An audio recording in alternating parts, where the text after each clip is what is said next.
good evening, and hello. Welcome to episode 8 for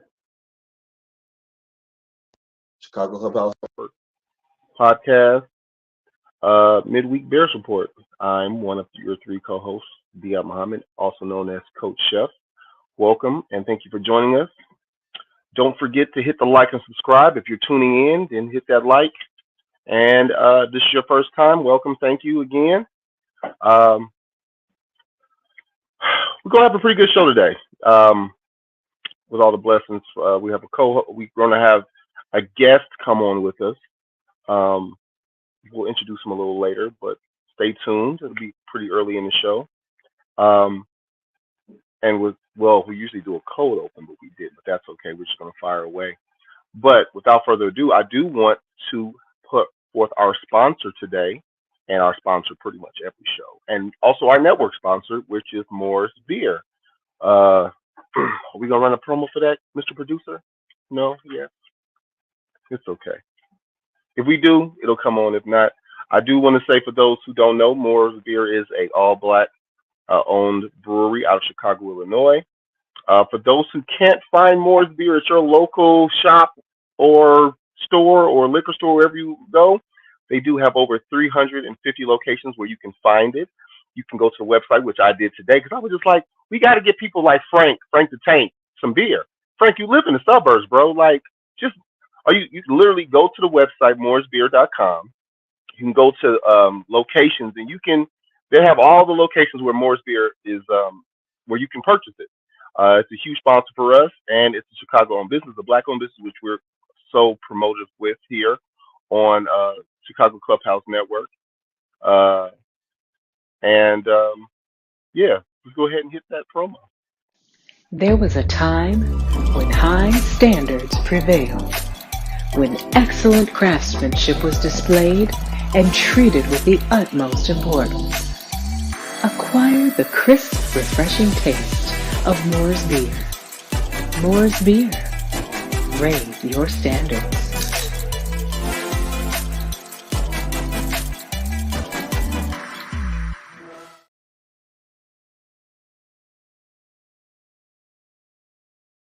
Listen, shout out to my man Terrence from Chicago's Clubhouse podcast, from the Moore's Brewing Company here in Chicago, Illinois. All right, we got bros out here putting out this for the Moors. It's tasty. I didn't even have to come on here lying about this. All right, this tastes like what I like when I drink a beer. I don't drink a beer often because I'm too big and I need to stay off of carbonated drinks. But this is the carbonated drink you need to open up and crack and take a sip. All right, if you want to come out of the dark ages, be educated. All right, get you some of this Moore's brew right here. It's definitely tasty. You can get it in Kimbark and High Park. Whoa. I thought we were a team. Where's Mines? And when are we getting in Tempe, Arizona? I guess we're going to have to find out, man. But everybody out there, for here from Chicago, go to Kimbark and pick you up some Moore's.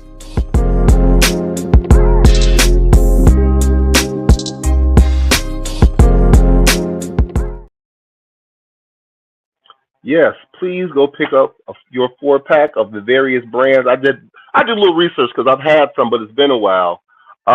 Thank you. Yeah, let's go bear down. They have several flavors. They have Imperial Porter, which I'm a heavy beer drinker, so I like your porters. You have the Session Ale. They have the Hales Lager, the Indian Pale Ale. They also have a Pilsner.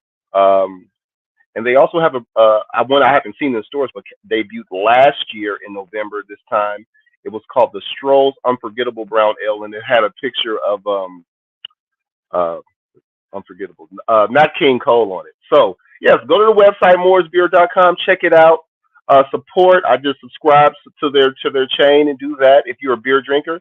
My girl's not a huge beer drinker, but she enjoys it. You heard some of the other people who came on with us for the promos. They enjoyed it too.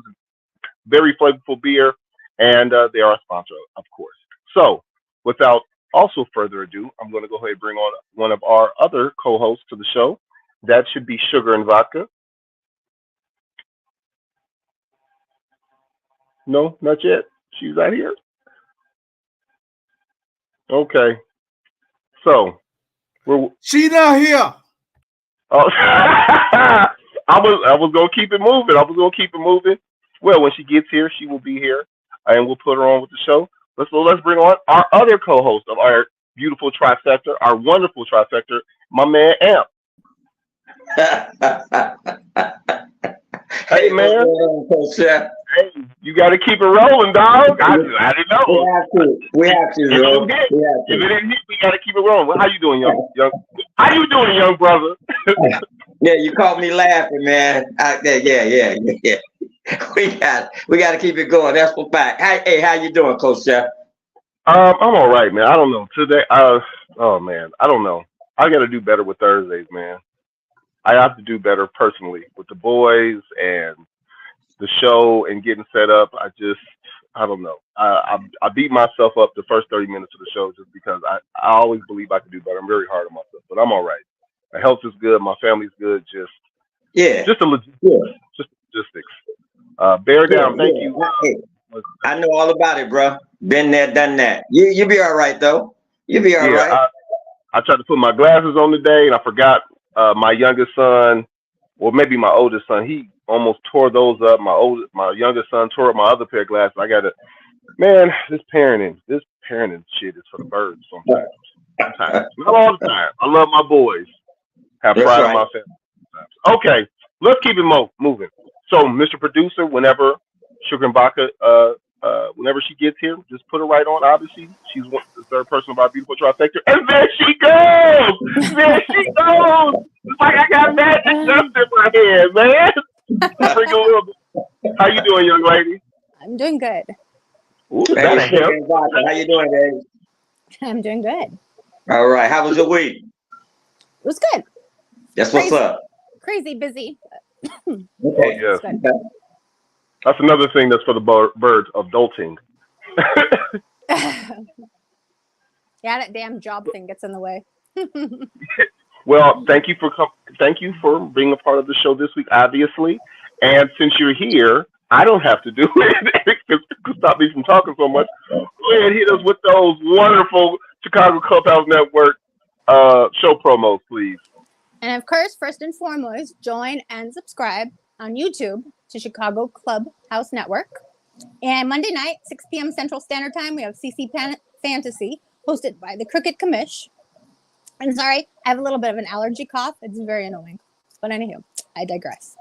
Tuesday night, 8 Central Standard Time, Chicago Clubhouse Podcast with T-Nick himself, JB Falmel C, Frank the Tank. And Wednesday night, She Said What She Said, hosted by Sherry Green, which will be returning soon. And of course, Thursday night, people, Thursday night, the best show, in my opinion. I mean, come on now. I think these two would agree. At 6 Central Standard Time, every Thursday, we're here with you, Midwest Bears Report, with, of course, Coach Chef, Amp, and myself, Sugar and Vodka. And Friday night, 8 p.m. Central Standard Time, we have Easy Does It, hosted by Easy. All right. So yes, we have a plethora. We have shows that cover every day of the work week. There is not a reason that if you are part of the Chicago Clubhouse Network fan viewer base, now that you can. Oh yeah, I got you. Thank you for tuning in, young lady. Yes. So please, like and subscribe to the channel, the network, and yeah. So without further ado, I want to bring on our guest for the day. Our guest for the day is Herb Howard. He is a Bears beat writer. He is also part of the sports media platform called The Bigs, which you can see on YouTube and Facebook. Which covers all Chicago sports: Bears, Cubs, Blackhawks, Bulls, all of it. Bears. It's Chicago centric, okay? And we've had the brother on other he's been on our other platforms, so he's going to bless us today while being on this platform. So without further ado, I would like to welcome Brother Herb. What's going on, y'all? Hello. All right. What's happening? Oh man, I'm happy to be here. Appreciate the invite. It's an honor to have you here. The honor is all mine. It's an absolute pleasure. Thanks for having me. Thank you for blessing us this evening. So, Hey, go ahead, Al. no, I just had to. I wanted to get it to her real quick, man. Check this out. You are me. Go ahead. You are me. Check this out. From the womb, 1985. From the womb, when your mother was carrying you, then you came out in '86. You are Yeah. me, man. I had to give Hey. you a props, bro. Yeah. Hey, I appreciate you for reading that, and man. to take that and parlay it. I mean, because like that's all Bears fans' dream. It's to be behind the scenes, and then you worked your way to that, man. So, man, hey, you are me, man. Straight up. Just want to let you know that. I received that, brother. Thank you so much for reading that. That piece still means a lot to me. So I appreciate you for taking the time to read that, man. Thank you. Yes, sir. All right. So, since we're going to format it, I believe, since this is our first official guest, is we're just going to take turns asking questions. We're going to cover some bases of the Bears this upcoming week. But we typically, at this time of the show, we kind of give our thoughts on this past game from last week because it's the midweek review, which means we reviewed last week's game and we previewed this upcoming week's game. So, since you're our guest, can you just give us your thoughts on our tremendous showing in the Los Angeles versus Chargers last Sunday night?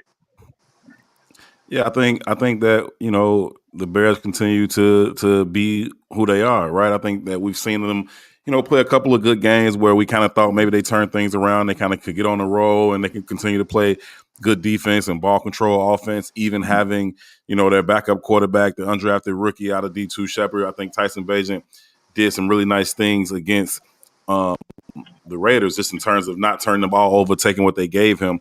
But I think that's, as Bears fans, especially for the quarterback position, we tend to overreact to, the things that we see. And I thought that the Bagent mania kind of went crazy, and the expectations was that he was going to go out to LA, prime time, Sunday night football, and light the Chargers up. And he didn't do that to the Raiders. So I don't know why that was the expectation. He needed complimentary football against the Raiders in terms of running the ball very well, stopping the run defensively, and taking the ball away. And they did those things against the Raiders. They did not do those things very well against the Chargers. They only had 73 yards rushing. They gave up big plays, and they lost the turnover battle. And so anytime you have those three things take place, especially when you have a young, inexperienced quarterback making his first road start, primetime game, that doesn't bode well. It's not a recipe for success, and the Bears certainly were not successful on Sunday night. Okay. I have a question for you, Herb. And this has been like, everyone gets on me about this.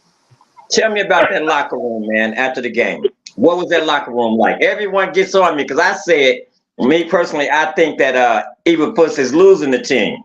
And I said he's losing that locker room. What is it like? He's been saying that since like the first week. Since the Packer game. He was like, he's lost the locker room. I'd be like, bro, it's early. Tell me, Herb, what's it like, man? That's the worst part of being on the beat, for the past, at least for the past year and a half. That's been the worst part, just in terms of going in that locker room after the game, and it's constantly losing. And those guys put a lot into it. I got a ton of respect for all those players. I got a ton of respect for the coaches. Whether I disagree with them or not, or whether I think they do their jobs at a high level or not, I got a ton of respect for the fact that they've earned the positions that they have. And, when they put so much into those games and they lose, all those guys are down. They sad. It's a somber locker room. And there's not much that they want to talk about. And there's not really a whole lot to talk to them about. It's like I said, it's, been a year and a half of losing like this. And there's just not a whole lot to say. Like, how many ways can you ask somebody why you lose a game? You know what I mean? They've any way you can lose a game, they've done that over the past 12, 18 months. And so, it gets a little bit monotonous. It gets a little bit repetitive. And it's not a fun place to be in, to be, on the road in those locker rooms. Those road locker rooms tend to be much smaller than the home locker rooms. And it's kind of tight and compact, and guys are trying to get showered and changed and get to the bus and get out of there. And they, frustrated and upset. And so it's not fun at all. It's never fun to go into those losing locker rooms like that. I don't know that he's lost the locker room. I don't know. They got and just in terms of mentality, they have a pretty strong locker room. They got a pretty strong group of guys. They had that last year. They just didn't have a whole lot of talent. I think they still have that this year in terms of guys who are going to continue to turn the page, continue to, put the work in and week out and try and go out there and get a W. They just, haven't been able to do that with any consistency. You're definitely nicer than me because I don't think the coaches have earned anything to be there. And why are they there? Who knows? We get all the test dummies, though, what I don't know. Sure, I didn't say they should be able to stay. I'm just saying they earned the right to get there. I don't think they did. I think they should have. I would like to have somebody that did earn their right to be there and be their coach. But it was a horrible game. It was a horrible game all throughout. Just nothing. I get what you're saying, Sugar Raka. Also get what you're saying, Herb.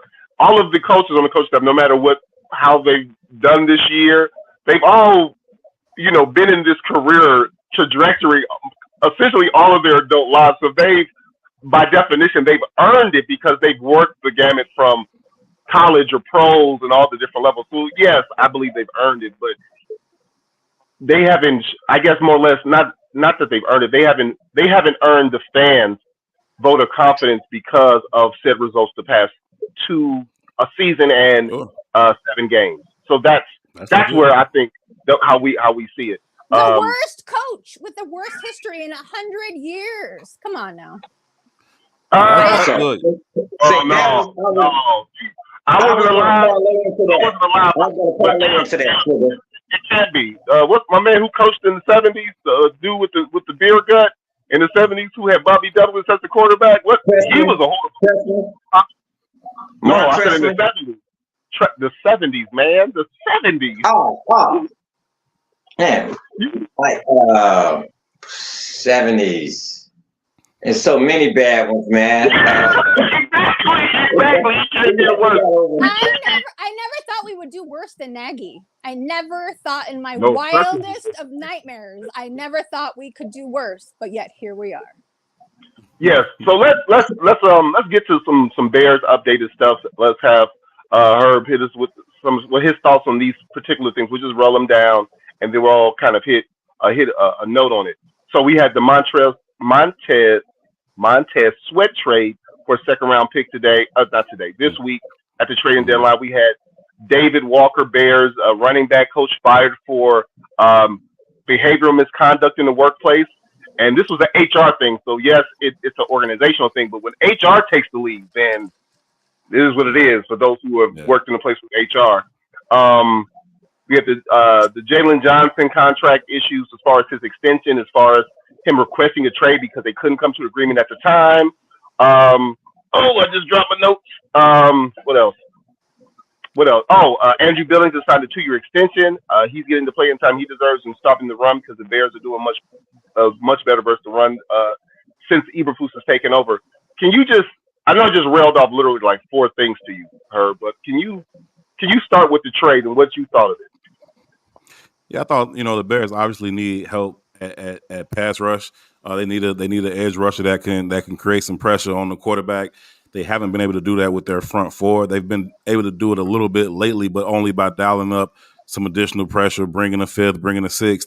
And I think that's been fine for them defensively because it puts the onus on the strength of that defense, which is the back end. The secondary is the strength of that defense. And I think for whatever reason, they had it backwards in the beginning of the season where they were putting the onus on the front 4 to kind of get there by themselves. And they were dropping 7 and 8 in the coverage to help out the back end. The back end don't need help. Them dudes would be just fine. Like they got Jaquan and Kyler and Jalen and, Bojack when he's healthy, but you need to give help to the front 4. And so they, since Flus has taken over as defensive play caller, he's dialed up some more pressures. You've seen him bring TJ Edwards and Kyler Gordon and, guys like that. And it's created, a little bit, some turnovers, forcing the quarterback to get the ball in the hands a little bit quicker. So that's worked out a little bit since he's taken over as play caller. But you still needed a guy who can just kind of create that pressure and win his one-on-ones.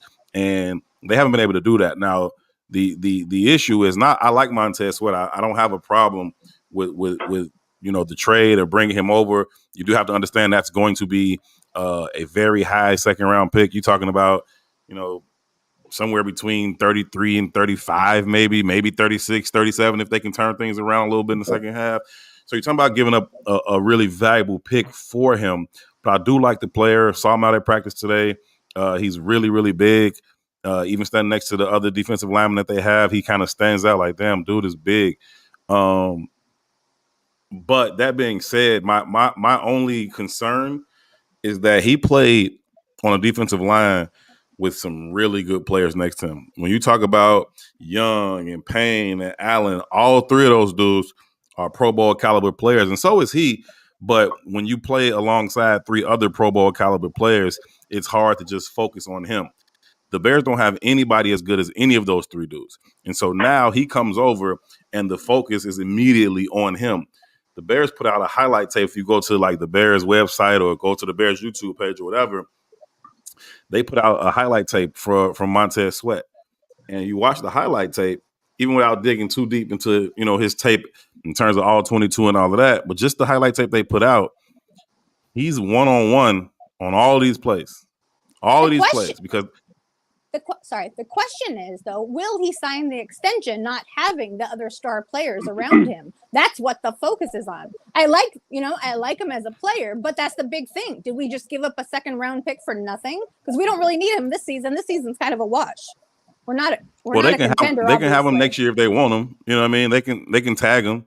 They can franchise tag him next year. They can franchise tag him for the next 2 years if they want to, if they can't come to a long-term agreement. Now, I think that the goal should certainly be to go ahead and extend him. And Ryan Poles reiterated that yesterday, that's the intention to do that, and they're already working on that. Now, we'll see, what they're able to do with that. Certainly, Montez Sweat and his agent has a lot of leverage in this case because the Bears have already invested so heavily in him. So now you got to go ahead and seal the deal one way or the other. But if it doesn't work out, they still have the franchise tag in their back pocket. So he'll be here at least through next year and probably the year after, I would assume. But I think they do want to lock him up. He's 27 years old. I think they would like to get, at least the next 4 years out of him. He should have some pretty good production over the length of that type of contract. But still, it's just about him not having at the moment, right? And they obviously, you mentioned that they extended Andrew Billings today. I like what Andrew Billings brings to the team in terms of his run stuffing ability and what he can do for you on first and second down. But when you talk about those obvious passing situations, Montez Sweat still needs help, right? We brought in Yannick Ngakoue for that very reason. He has not produced at that level. Same thing with DeMarcus Walker, brought him in. He had his career high last year, only 6.5. He hasn't produced at that level. Dominique Robinson continues his development, but has not been able to produce. And so as soon as Montez Sweat lines up on third and long, he's double teamed. And that's different from what he experienced in Washington when you had to look at Chase Young and Deron Payne and those guys. It's a different situation. And so I'll be very, very interested to see on Sunday down in New Orleans, how frequently he gets double teamed and how well he handles it. So if all the players you think that we would franchise and he's worth being franchise tagged because we spent the second round pick or because he's worth it and he's the best player on the team right now? Well, I don't know that the franchise tag is necessarily designated for the best player on the team. It's situational season to season, right? And so I think that just, in terms of who's coming up on contracts and who's most likely to get that if they don't extend him, certainly because they invested such a high pick in him, you can't give up a second round pick for 9 weeks, right? Especially in an already lost season, like you said. So he's going to be on the Bears team in 2024, whether they reach an extension or they have to franchise tag him. That being said, you still got to figure out what's going on with Jalen Johnson. I don't see any way they franchise Darnell Mooney. I want Moon back, but I don't see any way they give him a 1 year deal, averaging the top 5 wide receiver contract. So I think you're only talking about two guys when you're talking about the franchise tag for them next year. It's Jalen or it's Montez. We'll see, which one of them or if both of them or if either of them get extended. But if Montez Sweat is not extended, I fully expect him to be franchised. Hey, all right. Hey, Herb, I want to go back to something you said. Yeah, right. Hold on one second. We know the Bears get. I know what you're going to get to. I want to segue to something that he talked about with the Jalen Johnson thing.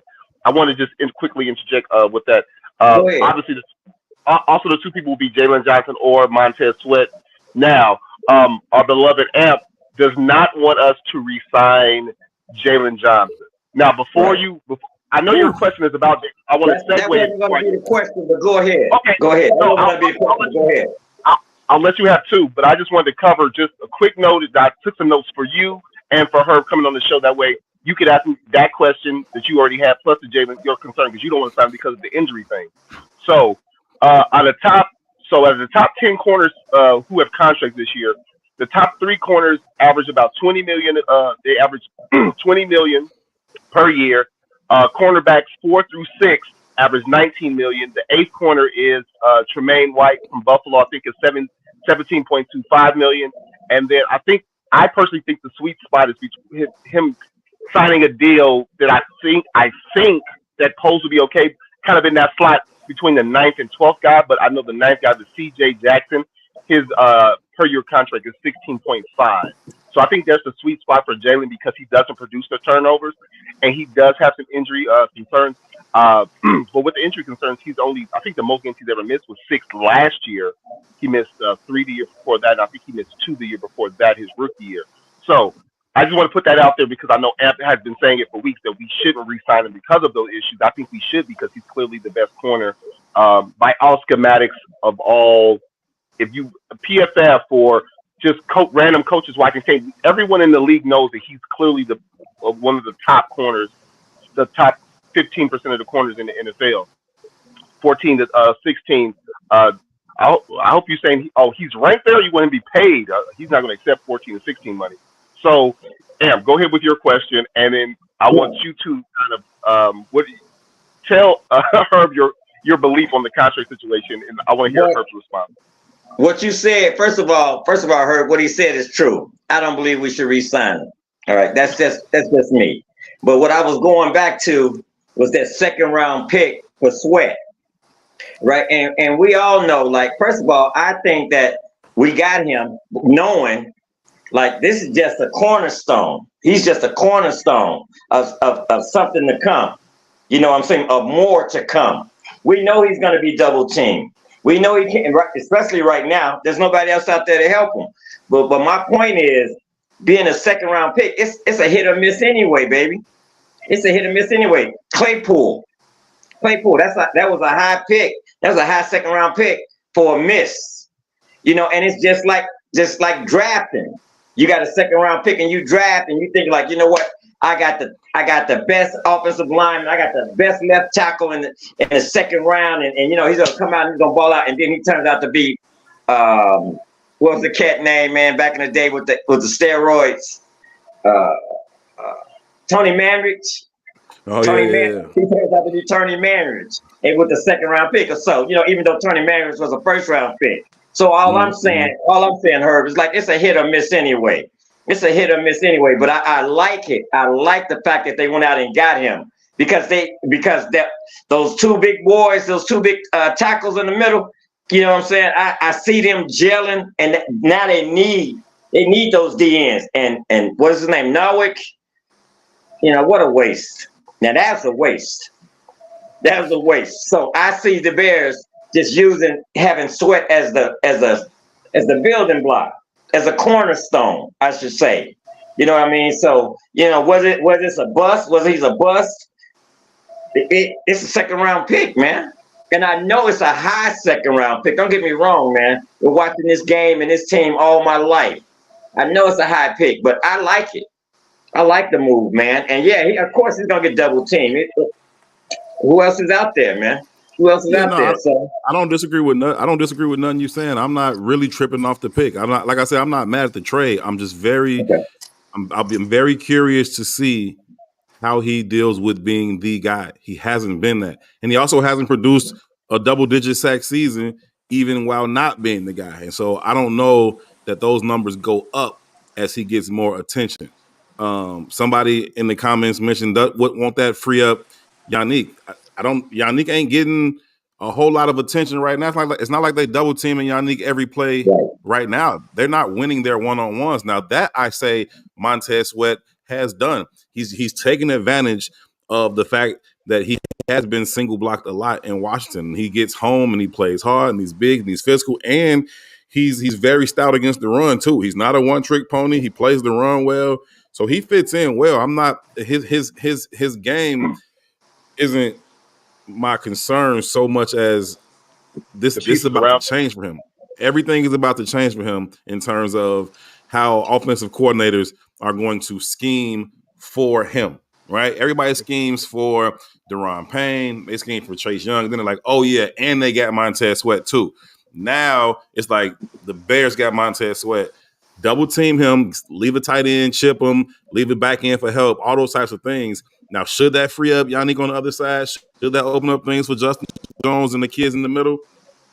It should, but they haven't been winning those one-on-ones to this point yet. And so, it'll just be something worth watching. I hope he's able to rise to the challenge and beat some of those double teams and win every single time he does get a one-on-one, because that's what the great players do. They get double teamed most of the game, but when you put them in a situation where they get singled up, they get home. Okay, hey, one more question, then I'm going to pass it on. Who is vetting these coaches, man? Hey, man. Who's vetting these coaches? You're there, man. Who's vetting these coaches? 2 in 1 season? Yeah, it's interesting, man. You got the head coach is responsible for putting together his own coaching staff, so that's on Flus. The issue with the Bears in a lot of places is the fact you've got a lot of people doing their job for the very first time, and that's from the president to the GM to the head coach to the offensive coordinator. They're all doing their jobs for the very first time, and you kind of watching them learn on the job, and you're gonna make some mistakes. And Flus has made some big ones in terms of hiring and personnel, but also in terms of game management and decisions. And he's made some big ones, but he's doing this job for the very, very first time. And Sugar, I'm with you, because I don't know that I'm as patient as Ryan Poles is. You know what I'm saying? I'd have been like, he wouldn't have made it to the press conference post game in Denver if it was me.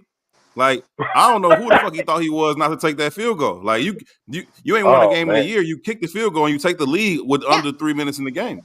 When the Raiders fired all their coaches, I was like, Bears organization, take notes. And they're paying. Hold on. They're still paying 2 coaches, yes, but they're cleaned house. It shows that at least they're doing something, that they want to make changes. Here, I wouldn't be surprised if Coach Fuckus is going to be back next year. and I seen a comment the other day, and I'm still laughing about it. Somebody said, wouldn't it be such a Bears thing to fucking do is to fire Coach Fuckus and hire McDaniels? No, it wouldn't. I was like, wouldn't that be that would be a Bears thing to do? You know what I mean? They just they fuck us. No, everyone. McDaniels.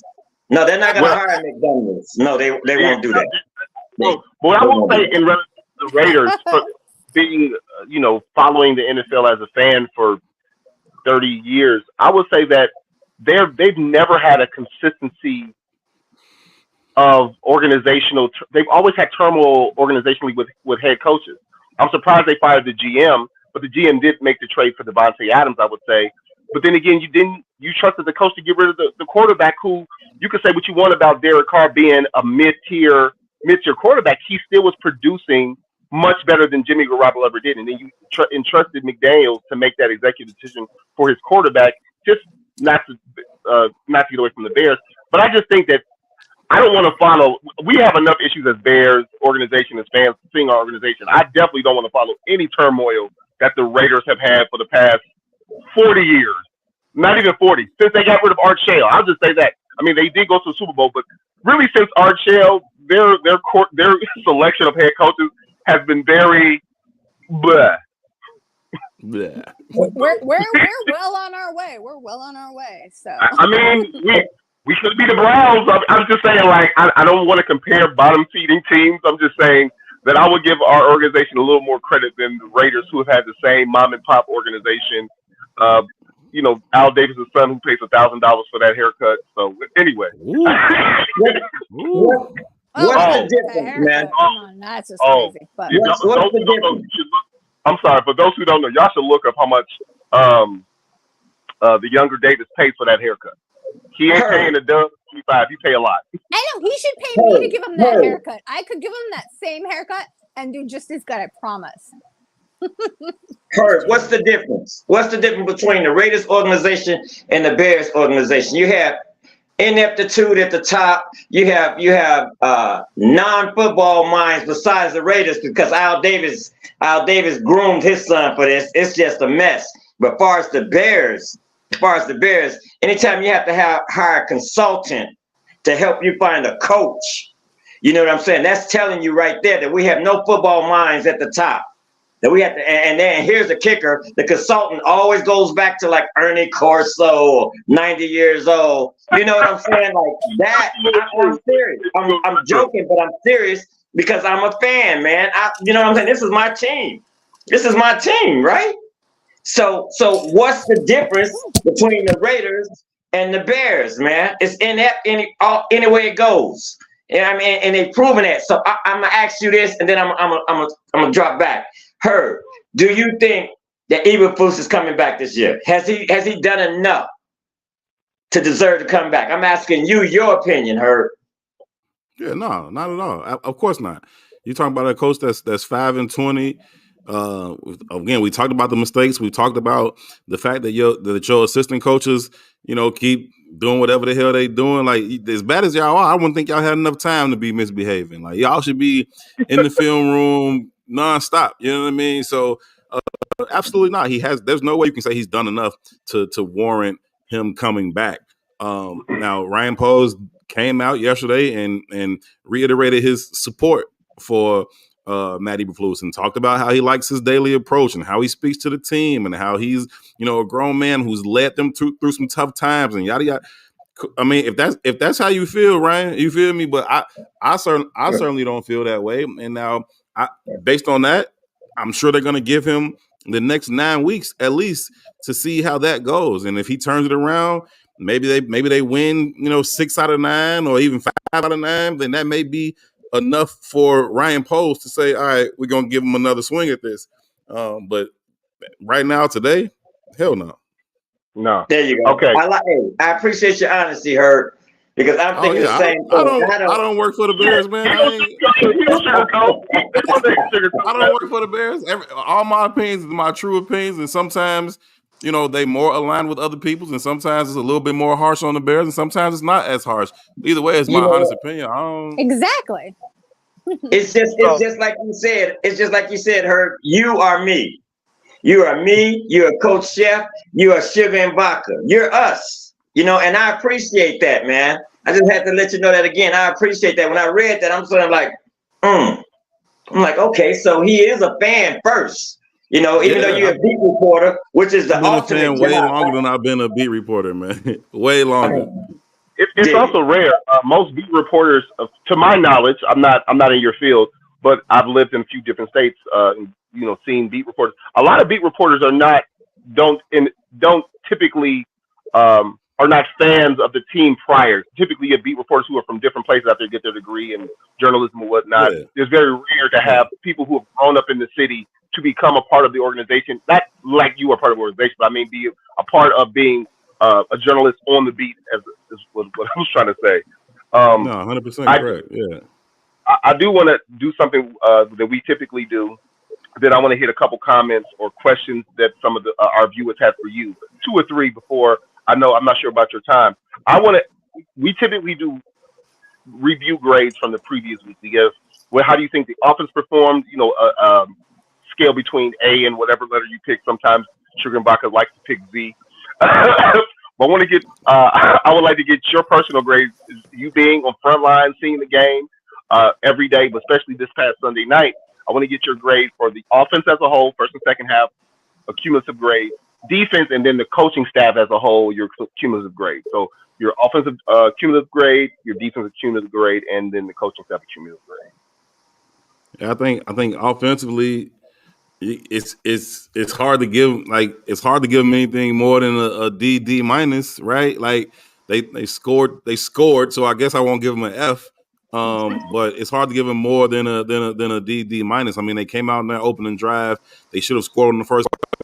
The refs blew that. But then even still, you hit 40 yards on the first play from scrimmage, you should score on that drive.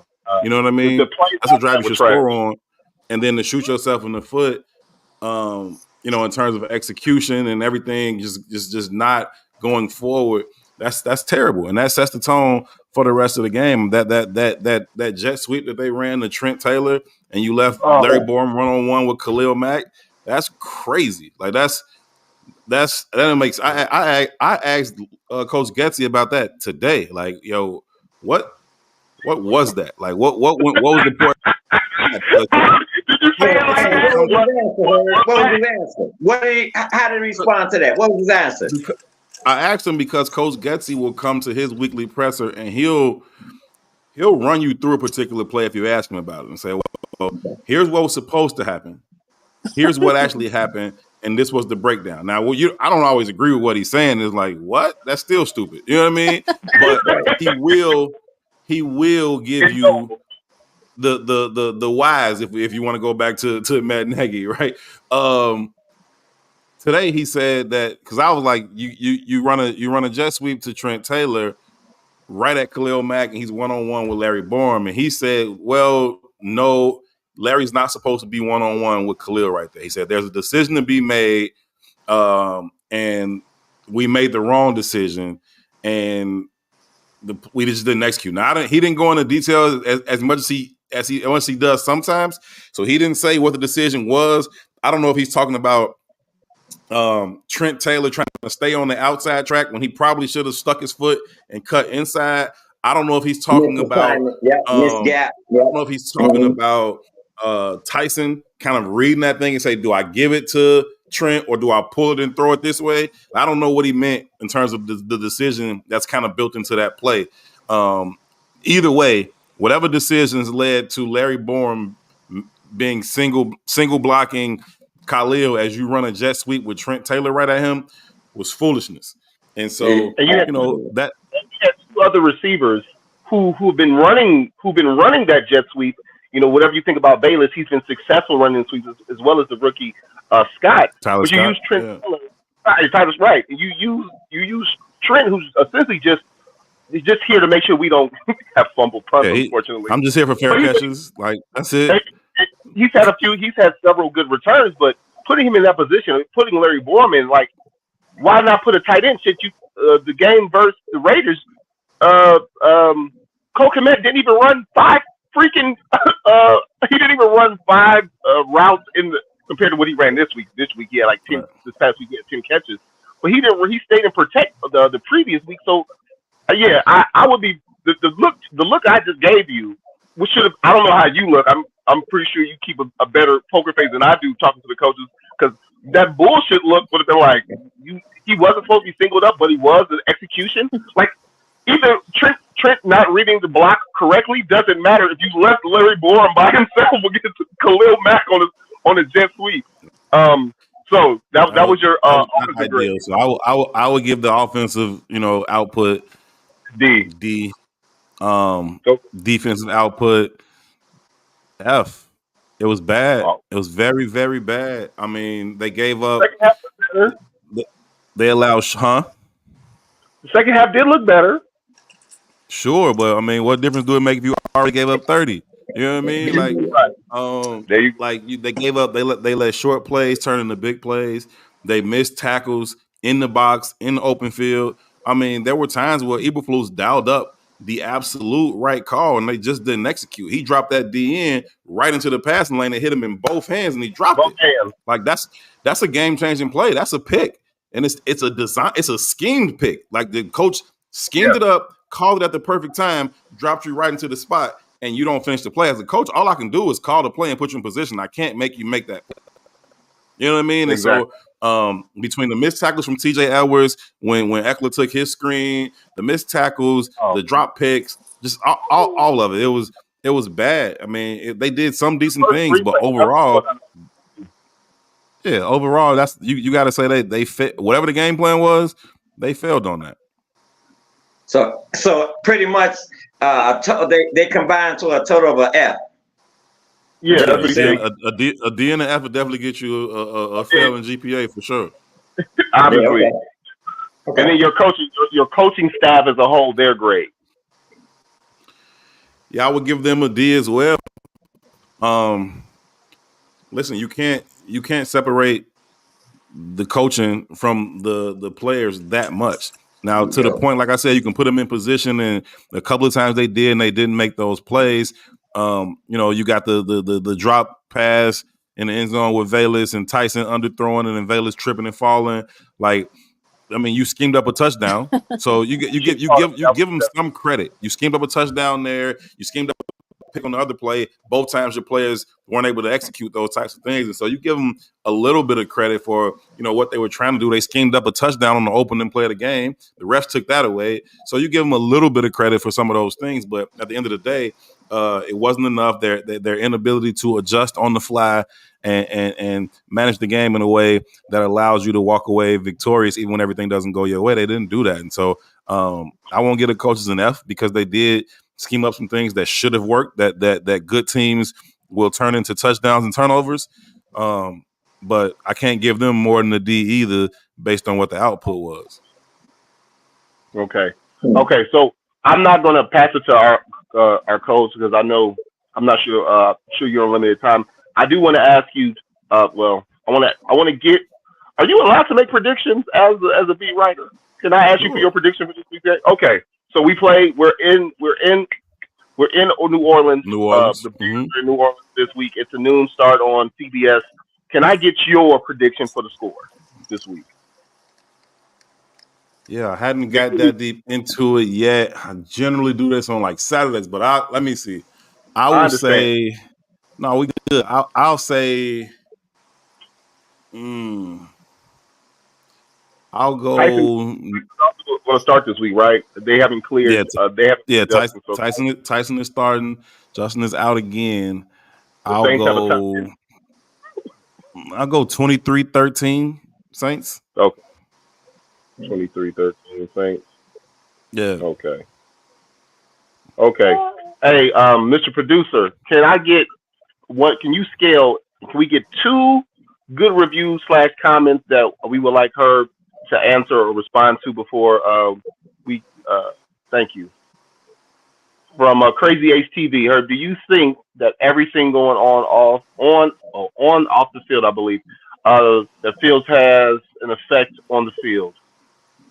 I think everything going on off the field has an effect on the field for sure. I sat down and had a one-on-one with Kyler Gordon this afternoon, and I asked him that, like, is it difficult to kind of focus on, the task at hand when there's so many things swirling around this team, off the field? And, he was like, yeah, it could be a little bit tough. He was like, but at the end of the day, it's out of our control. All we can do is go play. He's like, I'm going to go play. I'm going to look my teammates in the eye and say, yo, we still got to go out here and go play.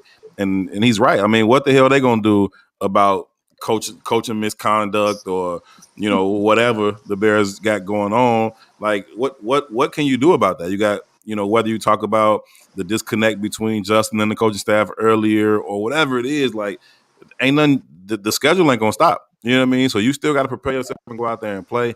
But I think it definitely does have an impact just off the fact that you got a brand new position coach in the middle of the season. That's crazy. You know what I mean? So, just having a different voice and a different way of doing things. Each coach is different. And now you got a coach coming over to work with the running backs who wasn't working with the running backs prior to. And it's like, that's a challenge. That's a challenge for anybody, professional or not. So there's no way it cannot have an effect.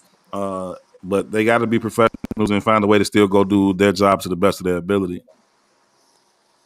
Consistently inconsistent. Yeah. Oh, very much so. Yeah. And, Mr. Producer, can you give me one more? I'm going to do, Crazy Ace again.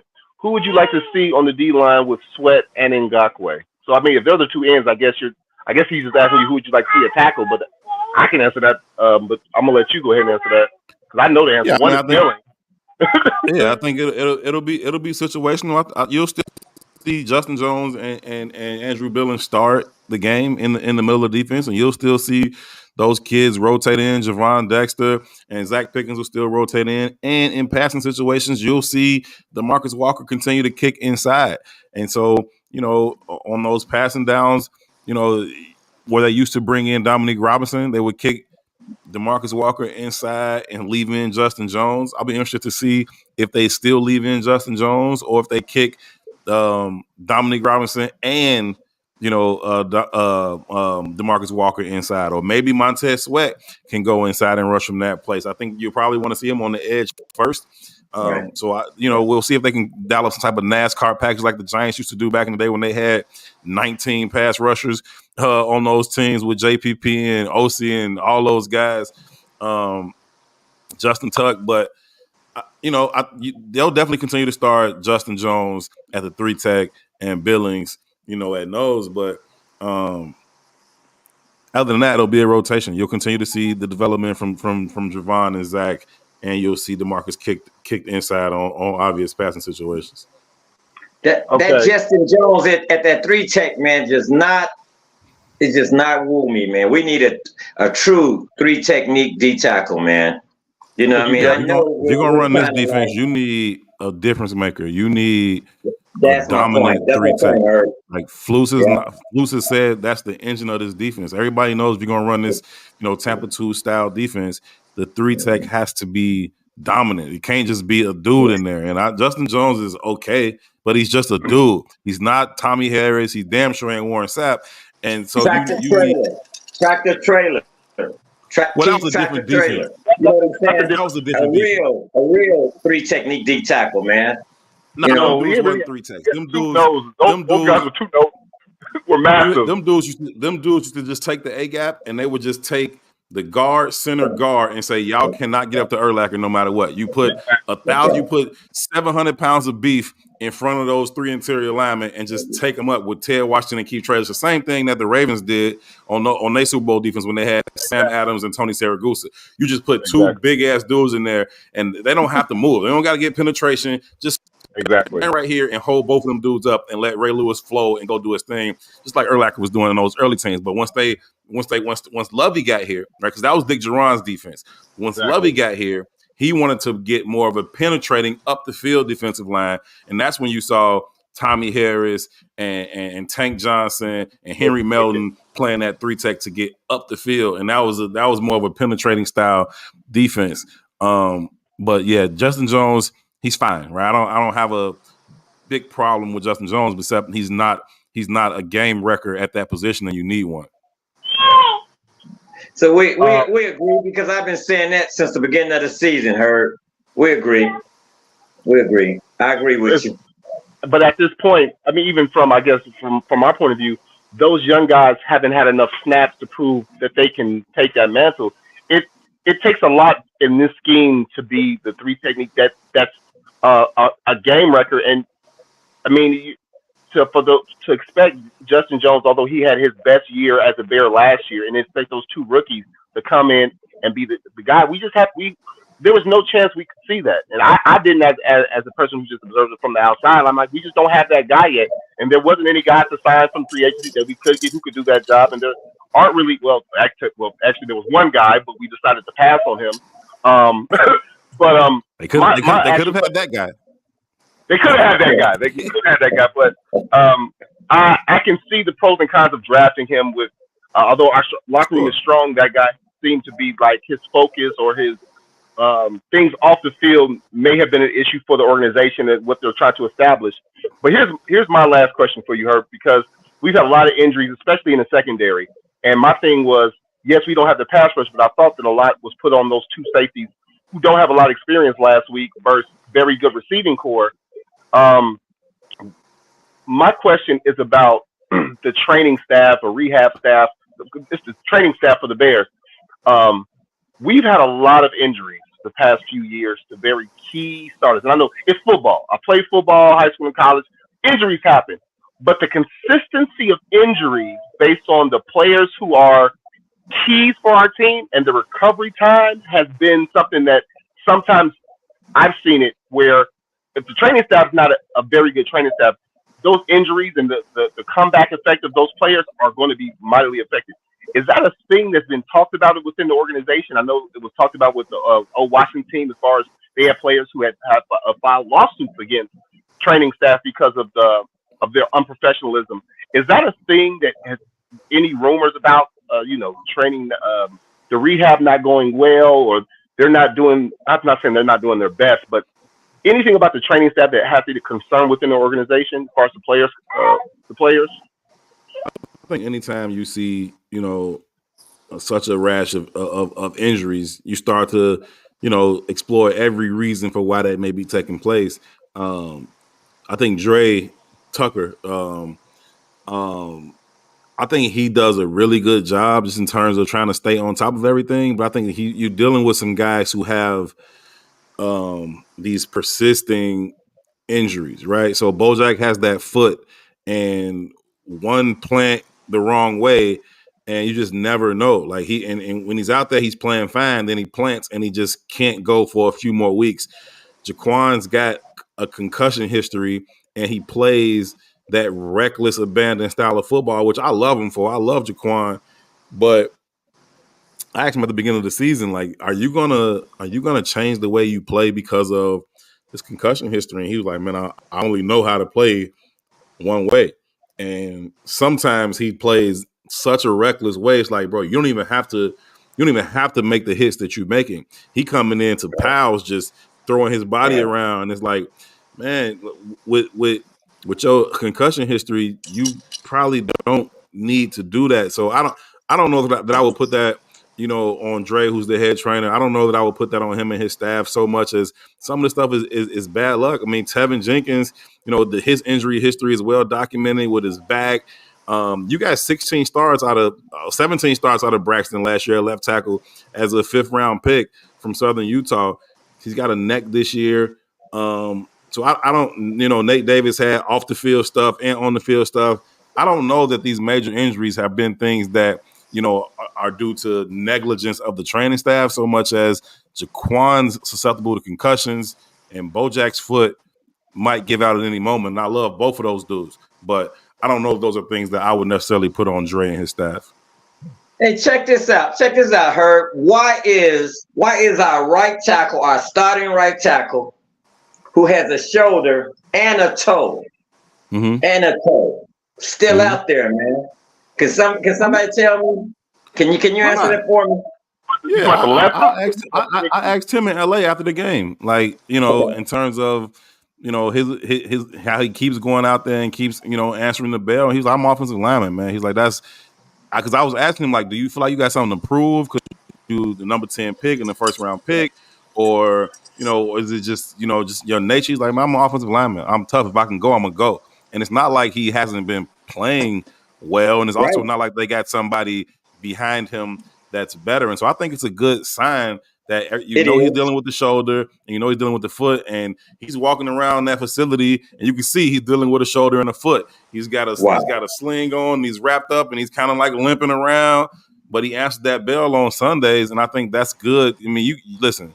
We just talked a little bit about Jalen Carter, right? And like it or not, Darnell Wright is going to always be linked to Jalen Carter. It's not fair to Darnell Wright, and two things can be true. Darnell Wright is a good player. I think he's going to continue to ascend and become an even better player, but he's still going to be linked to Jalen Carter no matter what. And so to justify passing on Jalen Carter, Darnell Wright needs to be a perennial Pro Bowl performer. He needs to have an all-pro or two under his belt by the time this thing is all said and done. And I think it's a good thing that, he's willing to, push through some injury. He's a right tackle in the National Football League. Like, it's what it is. You need a guy that's going to be tough. And so it would have been a red flag to me if the first time he was dinged up, it was like, I'm out for a few weeks. Yeah.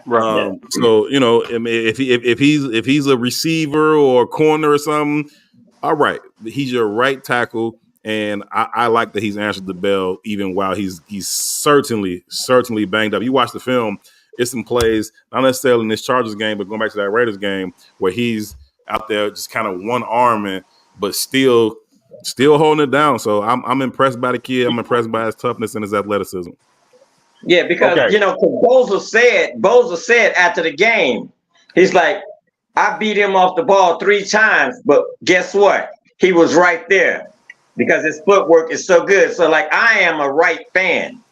Compared to them taking Carter and Wright, I was all for them taking Wright because you got to solidify that offensive line at some point. But Boza said himself, man, and I was like, yeah, that's what's up. Boza said, yeah, I beat him 3 times off the line, but with his footwork, he came right back and he got me. I'm like, yeah, that's what's up. That's a good sign. So yeah, that's why I asked the question, Herb. Yeah. My last. Ask Herb a question. Oh, go ahead. Yes, go ahead. I know you're reaching for your energy drink more, but what are you drinking on the other side? Well, I got Moore's beer. That I'm drinking over here, and then over here I got a little vodka lemonade going on over here. So hey! a little sugar and vodka. You feel me? There you go. That's what's up, Herb. That's what's up, man. That's what's up. I'm drinking the Session Ale right now. That's really good. Yeah, that's the family, man. Shout out to Moore's Beer. I'm glad that y'all got a partnership with them. They got a really good product and some really good people running it. So definitely a major shout out to Moore's Beer, and always a shout out to Sugar and Vodka. You feel me, Sugar V? Hey, of course. There you go. Cheers. Yes. Cheers. I promise you, this is my last thing. This has been bugging me since last year. I brought it up. Amps brought it up. Cody Whitehair is done, right? He's done physically as a player. Like how he gets beat continuously every single week for the past 17, 8, really like almost going on 2.5 years. Is Jakari Wright? Is the coaching staff? They don't believe in this kid. They don't believe in Kramer to keep rolling out Patrick and Whitehair, but especially Whitehair. Like when he gets beat, it looks like a pro player versus a kid in high school. It looks demoralizingly embarrassing. Like I just think personally watching him since his rookie year to now, I just think physically he's done as a professional athlete. Like he just doesn't. His feet don't move. His leverage is horrible. His balance is horrible. He's become a waist bender and not a knee bender. All those things you need as an offensive lineman. His body seemed to just gone out, which happens because he's a pro athlete. But I just think that he's completely completely not usable as a guard in the NFL, let alone for the Bears. Yeah, I don't disagree with you at all, and it's tough to say that because Cody has been such a good soldier for this team. He's done everything they've asked him to do. He's gone to center, he's gone to left guard, he's gone to right guard. He's been kind of the only consistent piece as they shuffle him around to compensate for injuries elsewhere. That being said, the tape don't lie. He's getting his ass kicked far too regularly. The snaps were terrible at center, and it's unfortunate because he has been a very good teammate, and like I said, just a good guy to have in your organization who's like, I'm gonna do whatever the team needs me to do. But when it goes for athletes, it tends to go rather quickly. And it may be gone for Cody, and he may be able to, still be a serviceable, swing guy on the interior as a backup for you. He's a good leader. He's a good voice to have in your locker room. He's a pro, no doubt. But he definitely his best football is behind him. And I have a question for you, which is kind of like the elephant in the room. But what do you think about the firing of the coach and then them not saying anything? Don't you think that's like so odd? It's like, and it's like don't get me wrong, in any press conference you don't get anything. It's like they just dance around. I stopped watching them, I think after game 2, because you don't get anything out of it anyway, and it was pissing me off too much. So it was like ruining my day. So I was like, whatever. I don't blame you for that. Yeah. So what do you think? Like, what the fuck is going on? It seems like it's like a distraction, and it's because they're on the hot seat. So it's like they're throwing distractions out there right now, and they're not saying anything. But then again, they never say anything. But it's just like, what the fuck is going on? Yeah, it's a real toxic situation, and I think I know what happened with David Walker. I can't confirm it enough for me to actually report it like as news. Okay. But it's a toxic situation that no organization, pro sports or any other realm of society would be like, okay, we can rock with this. Like, you can't rock with some of the stuff that you're hearing floating around about what was going on with David Walker. The Allen Williams situation was super duper weird, and there were rumors from A to Z about what that is, and I think some of that will still come out. What I found interesting about Eberflus's press conference, I think yesterday, was how the reporters continued to lump in Allen Williams' situation with David Walker's situation, but didn't separate. And never did Eberflus say, "Yo, those are two different things." Allen Williams was health and family, so he left, and David Walker was something else. So we fired him. God, he's so bad. And we knew it wasn't health and family with Allen Williams in the first place. But if that's y'all story, stick to the script, my boy. Like you didn't stick to the script yesterday. You allowed those things to be lumped together when you should have stopped it the first time and be like, nah, he was health and family, so he resigned. He was something else, so we fired him. And it's hard to maintain a laugh for that long, especially when it's been a little while since it happened. So The problem with the lie is you forget what the lie was. You forget what the lie is, and you forget how to maintain it. I'm with you, Suge. The whole situation is crazy, and they've mismanaged a lot of things. Going back to the Allen Williams thing, the Justin Fields thing, the Chase Claypool thing. Oh, we told him to go home. No, he had an option. No, we told him they've mismanaged every situation. Even the Jaquan Brisker's latest concussion, just mismanaging it. And then you come out like, oh, this is the worst thing I've ever seen. He was fine. Then he was sick. Then he was fine. Then he got sick. And then there was a concussion. Hey, all bad. Knock it off. Knock it off. You bugging. Maybe, you know what I'm saying? Maybe Eberflus needs, I don't know if you all remember Key and Peele. Remember they did the skit with the President Obama had like an interpreter? Maybe Eberflus needs that because his interviews are like, they're not clever. They're not cute. They're not they're not Mike, the head coach from Miami. They're bad. They're bad. They're bad. I think Eberflus so bad. Well, I'll say Eberflus. Like Hold on. Coach fuck us. But it's a hard watch and a hard listen. I will forever call him Coach bad. Fuck us. But it's bad. It's bad. But I want to go back. I don't know how much time you got with us, Hurt. Hold on. It just seems like Eberflus like turns into McDonald. You know what I mean? Like where he's just like forgets where he is. Like it's like he needs a script. Like he should write down the things he should and shouldn't say. Like you did if you work for like a telemarketing, where like if the person says no, you say this. If you say yes, you say this. Like he should have a script. So before we go on, we've had you've given us more time than we thought you were going to give us. I know you gotta get out of here. Don't leave us now, Herb. Come on. we're just having fun and getting going. Our producer was giving us a time limit. We've well exceeded it. I want to say thank you so much for coming on with us. Can you please? We're going to the platform. Obviously, could you please plug the bids? You tell us about it before you get out of here. That way, people can tune in because I've seen you obviously on the Tuesday show, and you come on several times. Thank you so much, and just give us the rundown for the bigs, man. Nah, no doubt. Nah, I appreciate y'all having me, and I've watched y'all show. And when I first came on, I thought I had been on here before. I haven't, but I just watched y'all show. So I'm like, I was good to see y'all again. But I was like, damn, I never actually been. Y'all ain't seen me. I seen y'all.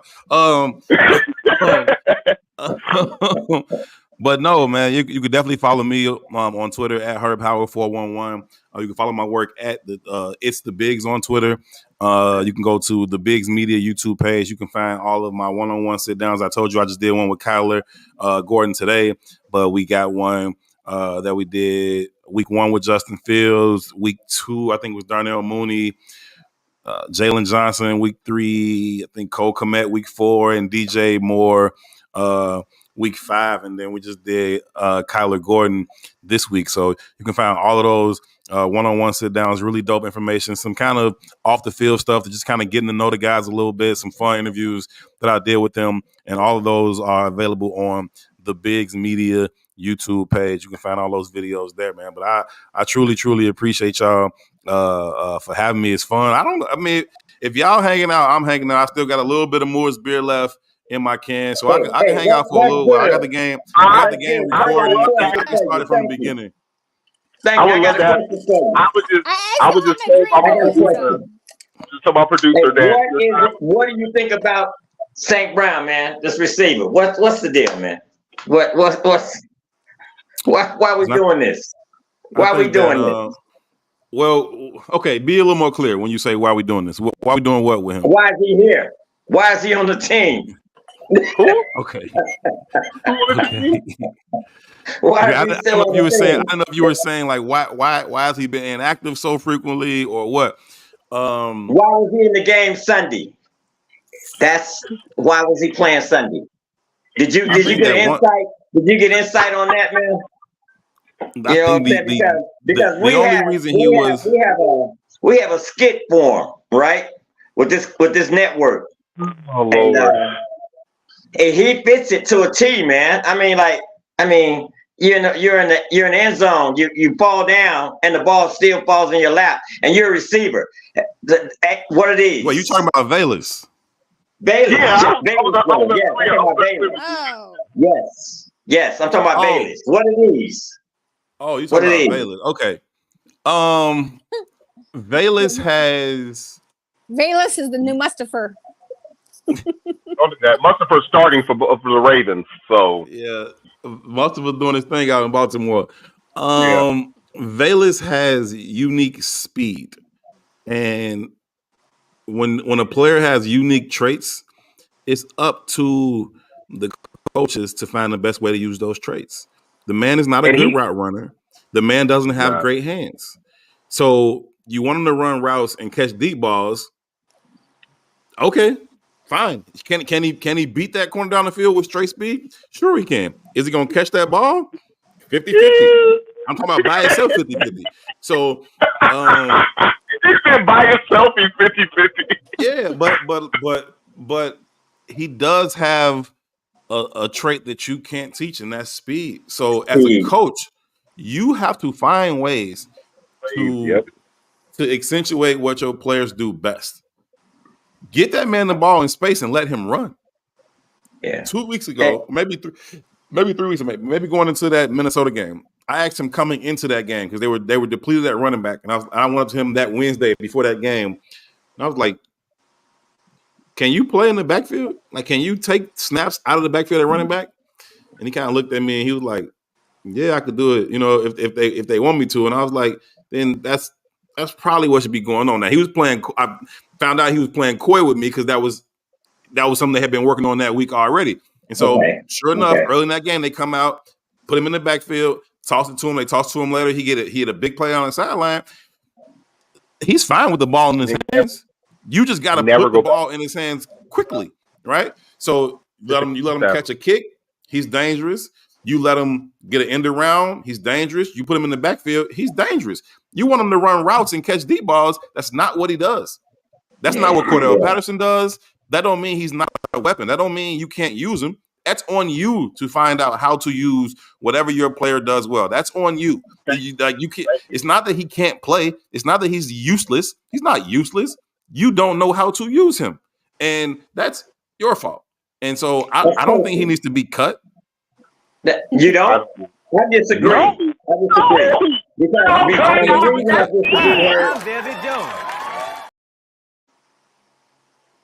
don't understand why people don't do that. I get it. People are still mad about him going so high, his age, and the drop fumbles at the fumble punts in the beginning of last year. He doesn't track the ball well, so don't let him return punts and don't let him run deep routes. Give Give him jet sweeps and toss him the ball. Does he run? I disagree, man. Change the whole Because entire, this is coaching. We don't have the coaches to coach this kid up. He has the speed. He's like the rookie Scott. He's like the rookie Scott. He has the speed. Coaches, but I don't think we have the coaches to sprinkle it. You know what I'm saying?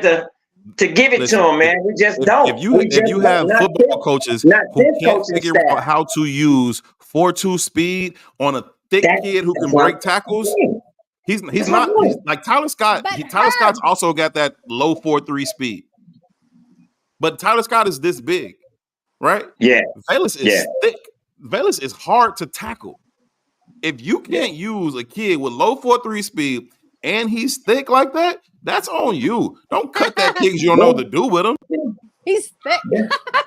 He is.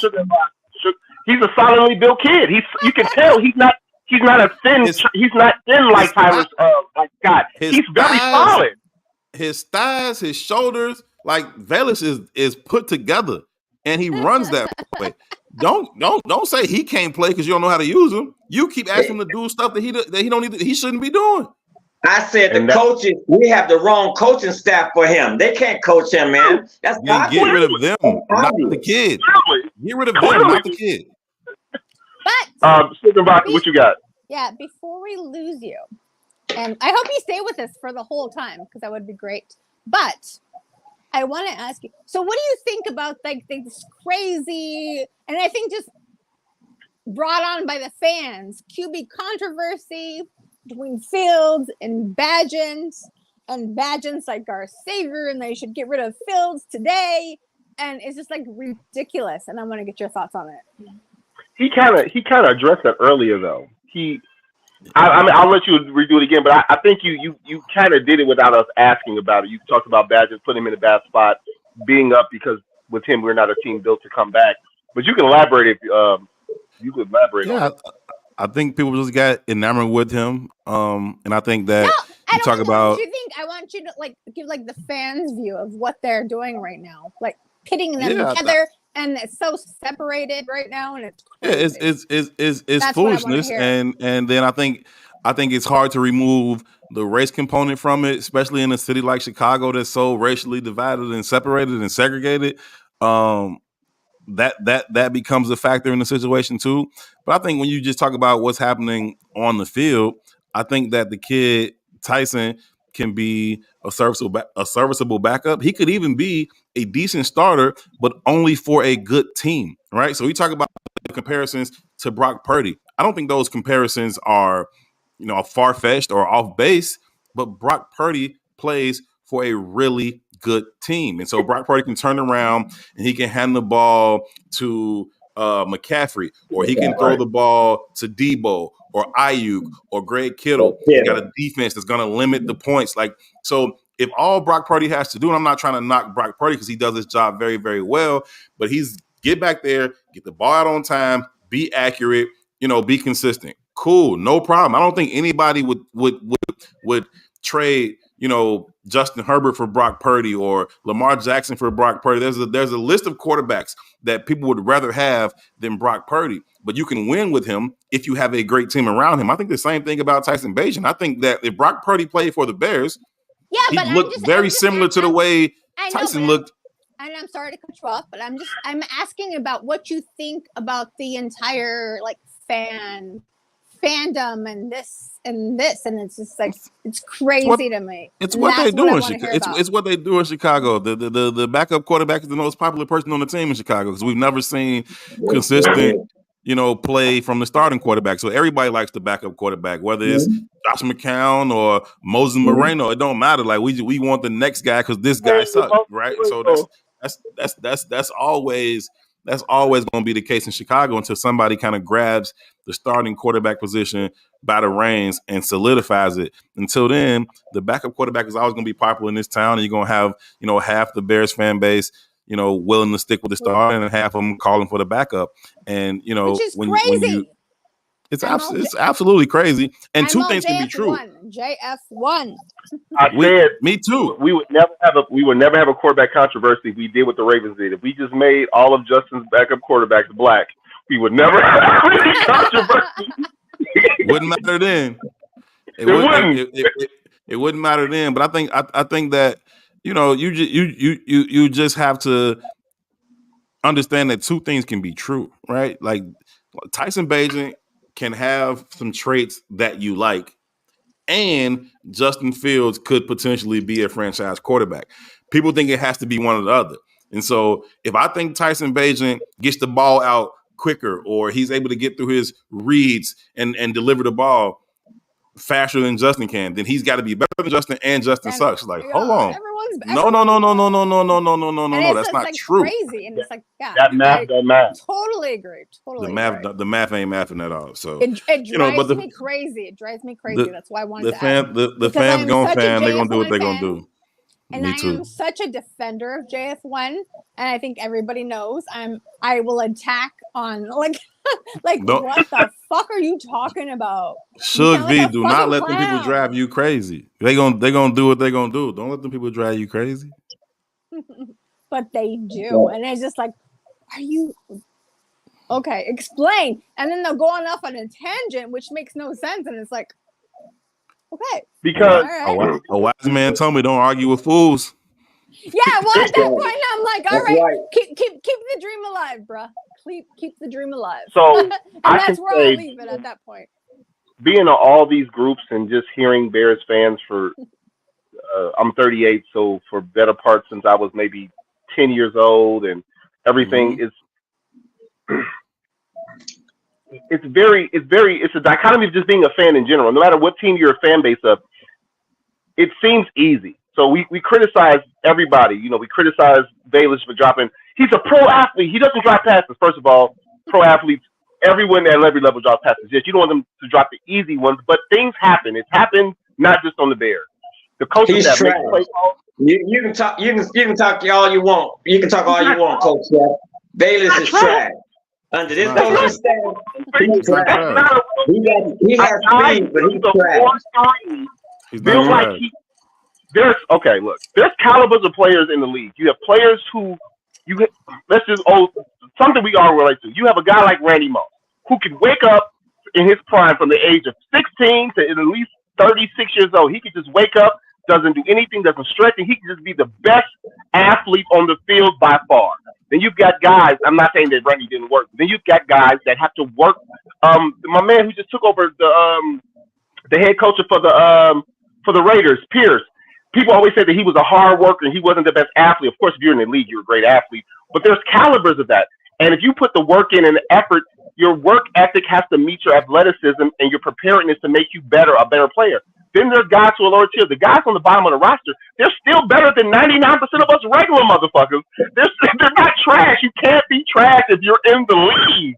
That's like watching basketball and saying that the guy that's 15 out of the bench is trash. If that guy comes and plays in a rec game, he's gonna thrash you for 50,000 points. You have to use the guy properly. And this coaching staff has not used offensively the talent that we have. We didn't use Claypool properly. Not saying Claypool before y'all get on me for that shit. Not saying Claypool was the best receiver. He's black. But he has a skill set. He has a particular skill set. He's back on Claypool. Oh, Lord. Yes, thank you. I'm making a He has a skill set. And when players have a particular skill set, you can't put them in the box. If you want a guy to do just one thing because you want him to do it, that's like back in the day, the cornerback for the Raiders who got free agent deal to the Eagles. He was He was a great zone coverage corner. So he signed his big contract and they made him a man coverage corner and he got exposed. You have to use guys the skill set they have. If you misuse guys, every guy can't fit every format. You can't have Justin Fields playing Peyton Manning football no different than you can have Tyson Bagent out here throwing the ball like he's old school Dan Marino. You have to be, as a coach, you have to have the wherewithal and the consistency and also so many other factors of being a coach to know how to use particular players that fit. And this coaching staff that we've all agreed on doesn't have that, especially not offensively. Getsy has proven now he may need more time, but that more time definitely can't be with the Bears. He doesn't know how to use the talent that we have, whether it's elite talent or mediocre talent. You have to maximize the talent you have. If Bayless played for San Francisco, he Oh would my make God. big plays every week. If he played for the Miami Dolphins, he make big plays every week. I'm not saying get the kid the ball 10 times a game. You give him the ball 4 or 5 times a game, and he's going to average 15, 20 yards a touch. You got to figure out how to use that. But don't, just because you can't figure it out, don't throw him away. He ain't trash.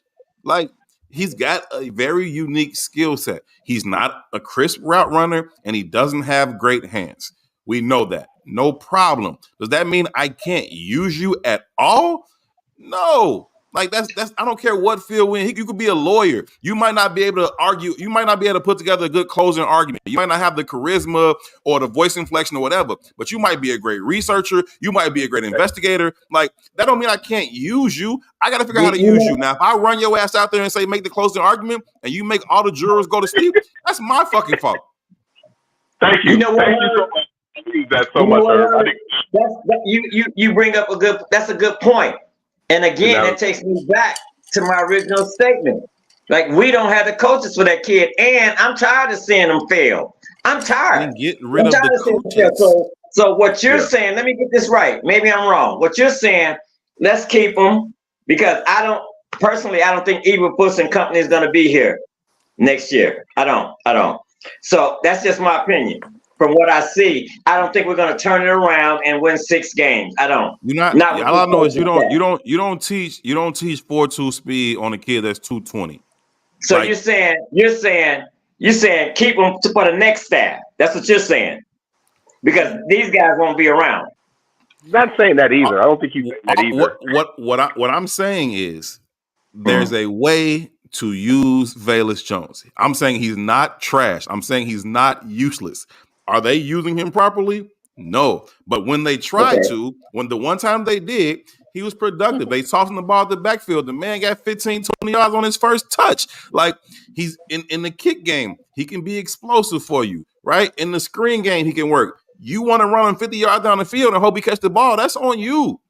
But that don't mean he's useless. I have He'd be perfect for old school outdated Raiders football.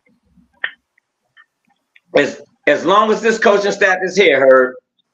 As long as this coaching staff is here, it'll still never make him trash. Bayless, he will be useless as long as this coaching staff is here. It's the same coaching staff. Like you said, you can't coach speed. I understand that. You can't coach speed. That might be true. This coaching staff might render him useless, but useless and trash ain't the same thing. Okay, so he's useless as long as this coaching staff is here. In my opinion, that's just my opinion. It's just my opinion. I don't necessarily disagree with you. They haven't shown an ability to maximize, his ability. That's on them. That's on them. It's not an indictment of Velus Jones. Now, if you want to sit here and say Velus Jones can't run good routes or Velus Jones can't catch deep balls, cool. I'm no argument. I'm in full agreement with you. But if you want to tell me that you can't use him on a 100-foot, 53.5 like football field, no, you're wrong. That's not true. You can use him. It's on you to figure it out. What gets me is that you interview these guys, Herb, so you know what I'm saying. I know it's some things that you can't come out and say because you're a beat reporter and you have to be in that room with them. You know what I'm saying? But you see these guys, you interview these guys, and I'm talking about the coaches. So I know you know their shortcomings, and I'm not asking you to tell me what their shortcomings are because I see them myself, but you see them up close and personal. That's all I'm saying. You know what I'm saying? And so I appreciate you. I appreciate what you've given us. You know what I'm saying? This is just an example of the same thing you're saying. I don't work for the Bears, right? You got people who work for the Bears in media, and they have to push out a positive agenda on all of that. I don't work for the Bears. I don't care, right? You know what I'm saying? All they can do is take my credential. It ain't that deep, right? I don't have to sugarcoat shit. They aren't using him properly, right? So I just saw a comment that said you got a wide receiver with bad hands. That makes him trash. What? Hold up. You said he was a wide receiver. I didn't say shit. I said he's a football player. He's a football. Hold up, Herb. Thank you so much. I was gonna tell T-Nick, pull that comment back up. I didn't want to do that this week. Look here, Jeff Hughes. before her let you get take us out. Clearly, you have an idea of football that is 1970s. Just because an athlete that you call a wide receiver does not have hands, you consider him trash. That's not true. That has never been true. You don't know what the hell you're talking about. If you have a guy who you claim is a wide receiver, if he doesn't fit you, do something with him that makes him an asset to your team. You think every NFL receiver got great fucking hands? Are you fucking insane? Chef, let me do this. I'm going to give everybody here homework. The 3 hosts and everybody watching, just a small homework assignment. YouTube Chris Carter blocking Reggie White. There's a play back in the day. And I don't know what Minnesota was trying to do or what they thought was going to happen. But they had Chris Carter single blocking Reggie White. And Chris Carter's a Hall of Famer. Right. He's a Hall of Famer. He's a he's a great football player. One of the best football players ever played the game. I think he has one of the fucking right tackle though. So if you ask him to go play right tackle, he's gonna get his ass kicked. And Reggie White come off the ball, and it was so weird. Reggie White come off the ball and kind of just paused, like, "Wait, what is this? This is crazy." Then he realized, like, y'all trying to block, and he just threw Chris Carter 15 yards, and then he won the sack. I can't remember. I think it was Warren Moon. Won and sacked Warren Moon. Like, are y'all serious? And just threw Chris Carter out the way and sacked him. Now, if I'm judging Chris Carter, the football player, off his ability to one-on-one block Reggie White, then yeah, I'm gonna be like, Chris Carter is trash. That's your fault for asking Chris Carter to do that. You asking Velus Jones to do something he can't do. That does not make him trash. Come on, Herb. Don't put those two in the same sentence, man. Don't put Chris Carter and Velus Jones in the same sentence. Even with the blocking. If you judge a dolphin by his ability to climb a tree, you're gonna be like, that dolphin dumb as shit. Hold on, I want to change the whole directory again, and I want to ask you, obviously, Herb, what do you think about everybody saying, "Oh, we should draft Caleb Williams and we should get rid of Fields"? And what do you think about again the whole fan scenario on that? Yeah, I think that. Wait, hold on. I'm sorry. And do you think Fields would do better, obviously, on a different team without the incompetent coaching that we fucking have? Yeah, I let me first say this. I want Justin Fields to be a Chicago Bear. I think Justin Fields has all the tools to be a franchise quarterback and lead this team to a Super Bowl. That's what I believe. So do I. 100%. Thank you. Thank you for that confirming. Being said, it's Ryan Poles' job as GM of this team to decide whether or not he believes that. And if he doesn't, I think he's going to have a very, very hard time passing up what many believe to be a generational talent in Caleb Williams. And now, if Justin comes back next week, Thursday night against the Carolina Panthers, then that'll give Justin 8 weeks to prove, 1, he can stay healthy, and 2, he can perform more like he did against the Washington Commanders than some of the other games that we've seen, right? And if Justin can do that, then that should probably be enough for Ryan Poles to be like, okay, cool. Now let me go get some more help in the trenches, offense, defense, get some help in the trenches, get another playmaker out here, and then move forward that way. If he doesn't, again, it's Ryan Poles' job. I told you what I would do. But Ryan Poles has to make that same evaluation. If he doesn't think that either 8 weeks is enough for him to be sure, or he just doesn't think he's seen enough from Justin to be like, I'm willing to pass on this kid who might be a generational talent, then I don't know. He may have to go ahead and pull the trigger on Caleb Williams. The Bears might end up with like 2 top 5 picks. And if you do, that gives you a lot of room to maneuver around this draft. And, you know, what he chooses to do will be his own decision, and he's going to have to live and die with that decision. But for me, I'm good to roll with Justin Fields. I continue to build and develop around him, offensive line, defensive line, some more weapons, and we gone. You know what? I agree with you, 110%. Herb. And I thank you so very much for clarifying that. That's what we've been on. But it's like all these people, oh, well, you just want to like him so bad, but he's not a good QB. It's because you're such a fan, you want to follow him. And it's just like this narrative, and it's like, what the fuck are you talking about? Yet those same people fell in love with Tyson in 10 minutes. Yep, Thank 10 you. minutes. Those Thank same you. people all fell in love with Thank you. who did not have Tyson out. So I agree with what you said, Herb, about JF1. Mm-hmm. Right? I agree with that. Question. Mm-hmm. Do we have the coaches to develop him? Is Getsy sending him out there on a blind mission? Is Getsy sending him out there on a blind mission, or is it Justin? Because I believe in Justin Fields. I don't like, you know what I'm saying, what they're putting him in, with the predicaments that they're putting him in. I don't. You know, believe in the again, I'm coaches. going back to coaching because I don't see me. This is me. I'm thinking like everybody's talking about Caleb Williams. Man, I'm like JF1, baby. JF1, give him some coaches. Give him some coaches. Because what they're doing to him is an injustice. No pun intended. Yeah, I just don't subscribe to the belief that you get rid of players, talented players, because the current coaches haven't figured out how to best use them. That's their job. Exactly. It ain't no one. Thank it ain't. you. It's more than one way to skin a cat. Like, you know what I mean. So if you this is my system. I want to play this way. I want to win this way. I don't care what your system is. What does your roster dictate you do to win football games? And then you do that. The hell with your system. You be a football coach.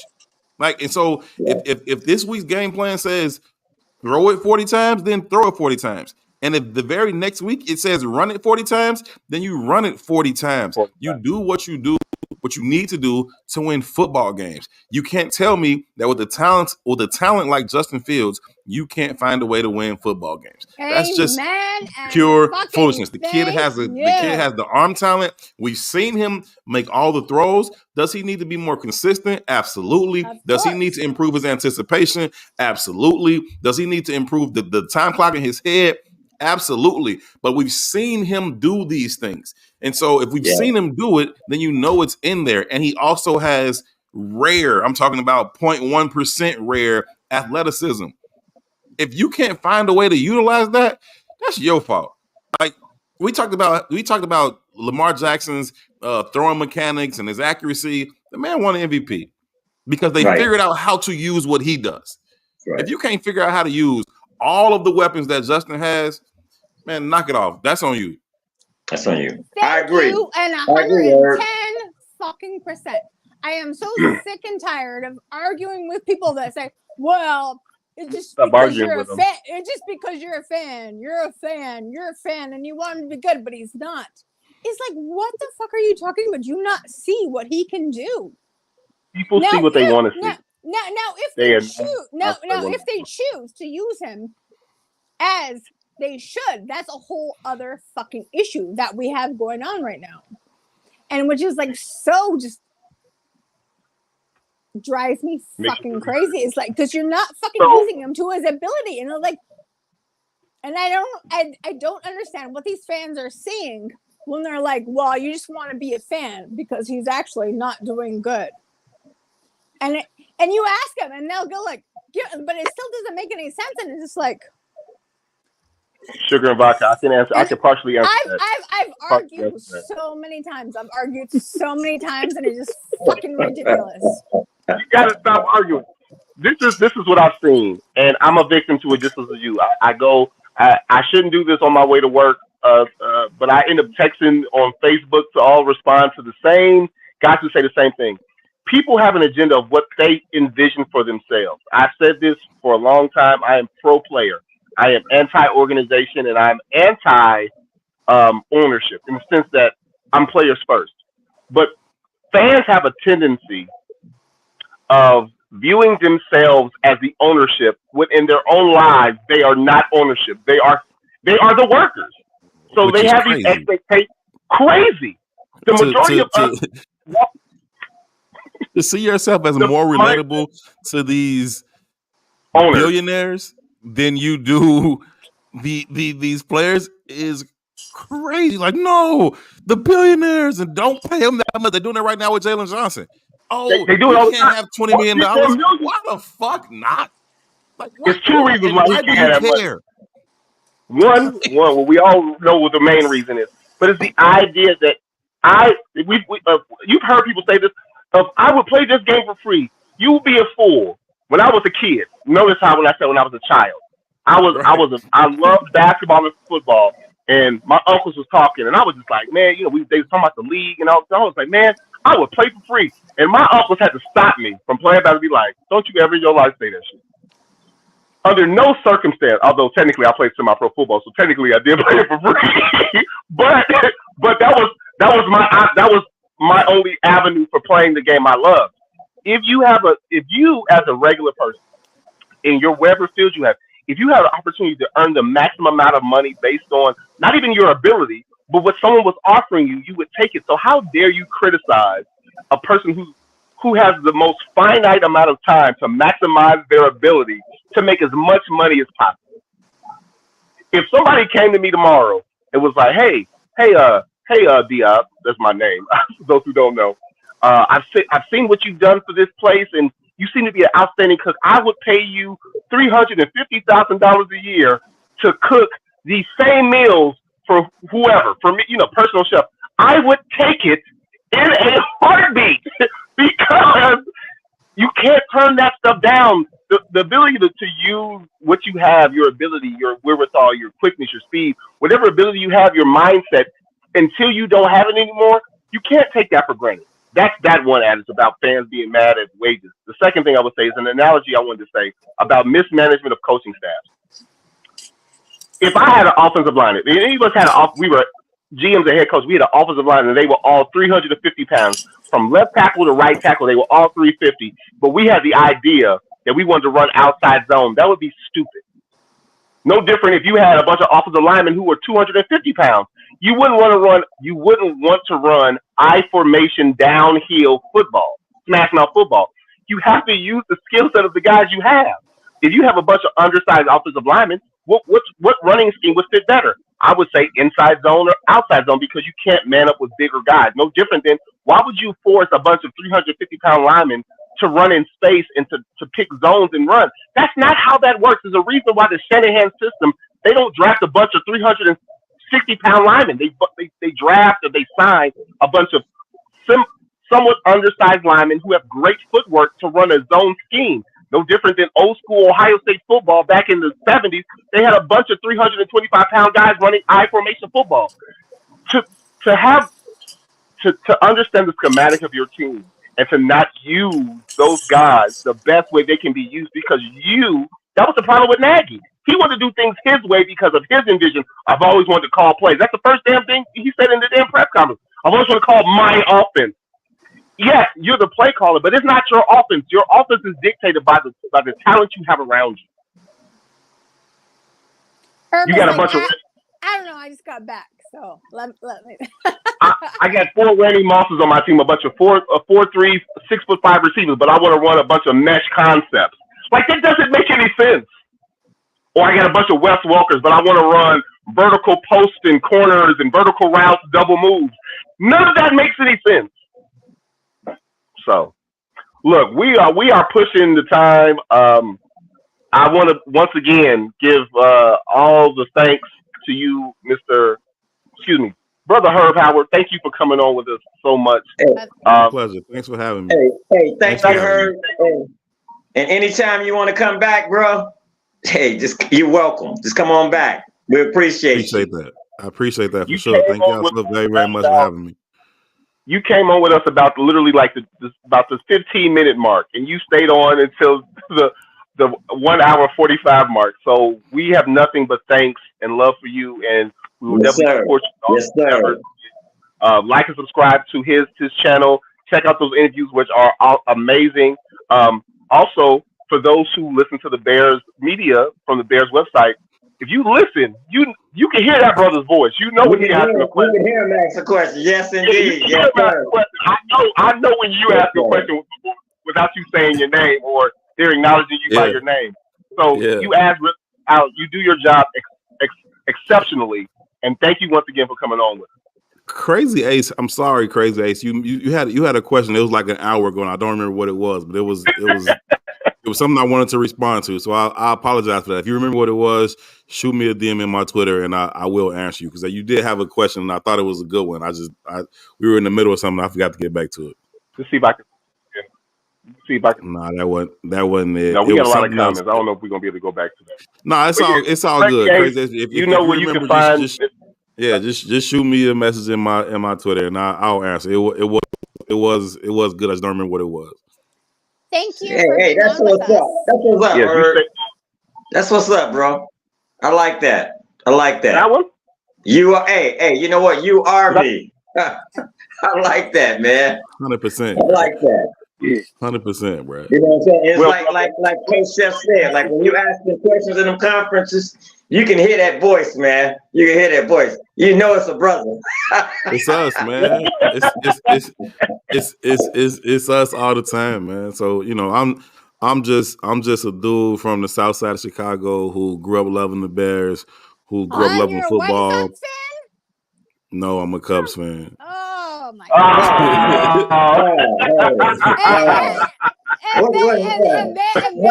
Why'd you have to blow it, bro? Now y'all kicking me off. Now I gotta go. Just ended the level. Okay. You can go now. I'm sorry. It is what it is. I've been a Cubs. You know what? I was a White Sox fan before the strike season, man. I remember I used to like, Frank Thomas and Joey Cora and Ozzie Guillen, Robin Ventura, Brooke Fordyce, Jack McDowell, like that. Woo! I like that team a lot. You know what I mean? So that was I rocked with that team. But somehow when they came back from the strike, I was like, we're finna win the World Series. And then somehow when they came back after the strike, trash. I like the Cubs, and then that blue, and then Sammy Sosa was going crazy, and Mark Grace was hitting 320 every year, and it was like I don't know, man. I guess I got caught up in that, and that was like mid 90s. That was like mid 90s, and I was just gone. I was probably like 10 when I switched. I know, and I'm 37 now, so. You had me 110%. You had me. I was like, this guy is fucking phenomenal. You had me the last fucking moment. And then he's a fucking Scrubs fan, and then it's just like, Scrubs fan. All right. Don't be like that. That's the city of Chicago. You got Sox fans, you got Cubs fans, you got Bulls fans, you got Hawks fans, but everybody is a Bears fan. So the Bears unify everybody. Yeah, but you lost me. They unify and bring us apart at the same time. It's like religion. Right. All right. Thanks again, Herb. Much gratitude, bro. Thank you. Peace and blessings. My pleasure, man. Truly appreciate y'all. Thank you so much for having me. Yes, sir.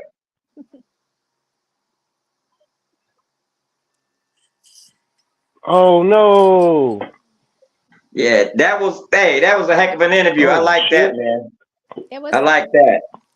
I like that. What, Coach, sitting sideways. I don't know. Are you shitting me?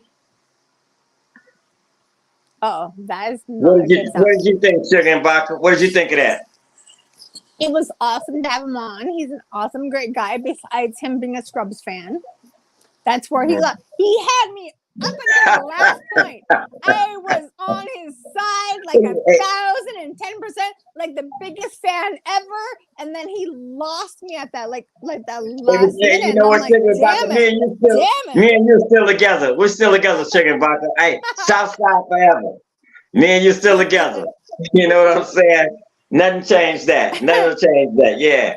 But that he kind of threw me off with that one also. He kind of threw me off with that. You're like a total fan of somebody, and then all of a sudden they lose you at the last second, and it's just like, damn it. No. Hey. While Coach Shep is getting his back together, you want to read our our sponsors off real quick and our shows? You want to do that? Definitely. Again, please subscribe. YouTube, subscribe. Listen to all of our shows all week. We have Monday night, 6 p.m. Central Standard Time, CCP Fantasy, hosted by Crooked Commish. Tuesday night, 8 p.m. 8 Central Standard Time, Chicago Clubhouse podcast by T-Neck, the most important, JB, Foul Mousy, and Frank the Tank. Wednesday night, She Said What She Said, hosted by Sherry Green, which will return soon. And then, of course, on Thursday, the best show that you should always be tuning into and why you should subscribe and listen. It's the Midweek Bears. Come on. Listen and subscribe. We have AMP, Coach C, and Sugar and Vodka every Thursday, 6 p.m. Central Standard Time. And then on Friday, we have the CCP. The Easy Does It by Easy. 8 p.m. Central Standard Time. All right. That's what's up. I see we're running out of time because we don't want to overdo it. I saw what T-Nick said earlier, and it makes sense. So what we're gonna do? We're gonna give game predictions. First of all, you want to give your grade from last week's game, offense, defense, coaches. Oh, well, that was offense was an F, defense was an F, coaching was my Z. Defense. You say defense was an F also? Yeah, everything was just bad. I wasn't happy with anything. And you said coaching was a D? A Z. A Z. A Z? A Z. Which means void. I should name it a V because it's just void. It's void. My bad. I got you. So we have offense a F, defense a F, and coaching a Z. That's sugar and vodka. Okay. And hey, I still want to give my sugar and vodka comment, which I'll do real quick. I'm not going to take up the whole 2 minutes, but I want to say I was fucking on point with my last fucking sugar and vodka segment with how Swallowingsworth was like, oh my God. And here we heard it this past Sunday, even right before he turned the biggest interception ever. Oh my, Badgent was doing so good. Did you see Badgent? He's like, it's a Cinderella story. Badgent. It's Badgent. Oh my God. And it was just so fucking ridiculous. And I called it on point and I said that he sounded like Swallowingsworth. And then Swallowingsworth was on our actual fucking game and just fucking proved everything correct. And I was just like, damn, I called that one really fucking good. So I'm just like, what the fuck on that? Okay. So my grades, offense is an F. Defense is an F. And coaching is an F. I'm consistent if nothing else. All right. I seen Warren Smith. Warren Smith gave a grade, points. He said 20 to 17, but he didn't say who. He didn't say with who. So you want to give me your grade for this week, Sugar and Vodka? And Warren Smith, can you please put who you're going for? We see that you got 20 to 17. But we don't know who you're with. Yeah, well, this week I think I'm gonna be 31-17 Saints. 41? 31. 31. 31. You're being generous. You're being generous. 31-14? 31-17, I think. Yeah. Okay. 31-17. Okay. I am 43,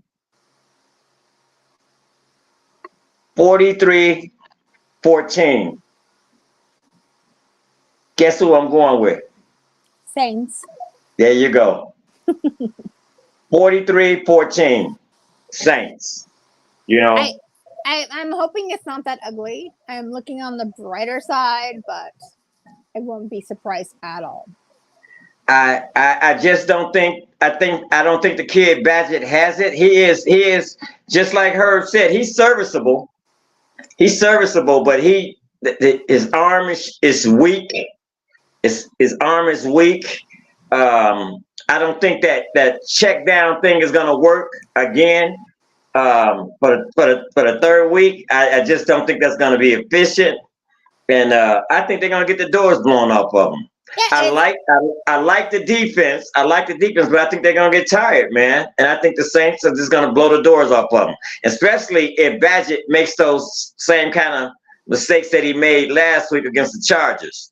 You know, it's like I don't want the kid to do good. I want Badgett to do good. Of course, I want to win, but we're not going to. It just is what it is. When everyone thinks that, it is. But it's just everything is going to be everywhere, and from all the drama this coming week is just going to play out onto the field. Okay. Well, you know what, Sugar and Vodka, we have 4 minutes left. You want to do your Sugar and Vodka segment? I already did it. You gave it already? Yes. Okay. We'll do Amped Up. We'll do Amped Up. All right. I'm here for it. Mr. Producer, I am amped up about this team. Period. I'm amped up with the lack of coaching. When I say lack of coaching, I'm talking about taking wrong angles, being in wrong gaps. I'm talking about running wrong routes. 2 receivers in one area. You know, as I was telling her, like, these coaches are inept. You know, I don't see them coming back. I don't want them back. You know what I'm saying? This is my team. This is my team. And check this out. And it hurts to say it, but I say it every week. Our team, my team, is the team that get teams off the snide. I'm tired of it. I'm tired of watching the coaches run these crazy plays, man. You know, 3rd and 2, and you got the quarterback in shotgun. What is that? What is that? Have you ever heard of the Philly push? That's what they call it. What are you doing? I'm tired of it. I'm tired of the coaching staff. I'm tired of the ineptitude. I don't believe that they can make a team. I don't believe they can mold this team. They can have this team winning. They just can't. It's too much. It's too much going on in that organization. And like Herb said, a lot that we don't know about, but it translates onto the field. Just like he said, he was talking to Gordon. He's talking to Gordon or Brisker. And Brisker said it like, yeah, we hear it, but we just try to go around it. You're human. It has to affect you. It has to affect you when you get on that field. All this nonsense that's going on. This is coaching, man. This is coaching and lack thereof. You know what I'm saying? Teach them how to take angles. Teach them the corners how to take the correct angle. Teach the linebackers how to follow the tackles. You know what I'm saying? It's pathetic. I'm sick of it. I'm sick of the coaches. I'm sick of the play calling. Bijan, you know what? He's doing what he has to do, man. And like Herb said, everybody loves the backup until the backup starts playing. You know what I'm saying? So that's what I'm amped up about. I'm amped up about the lack of cohesiveness, the lack of consistency. I don't see us winning 2 more games, man. You know how much that hurts because the season goes like that. So we're all looking for the season to start, and then when it starts, this is what we have to look forward to. And this is coaching. This is coaching, or lack thereof. And that's what I'm amped up about. And I completely agree. Yeah, hey, Mr. Producer, you can take us home. You can take us home now. Thank you, everyone. First of all, Sugar and Baka, is there anyone you want to... And subscribe. No, anyone that just tuned in for me, tuned in for Amp, tuned in for Coach. Thank you. Please tune in next week and keep it going. Keep the comments going. Keep it flowing. I'd like to thank everyone for tuning in. Please like, subscribe, hit that button. We're going to start a segment where we're going to start bringing our guests on for a couple of minutes to give their point of view and their insight on the Bears and the game. So please continue to tune in. Tell a friend. And once again, thank you for watching. Have a good night. Share and... This has been a Chicago Clubhouse Network production.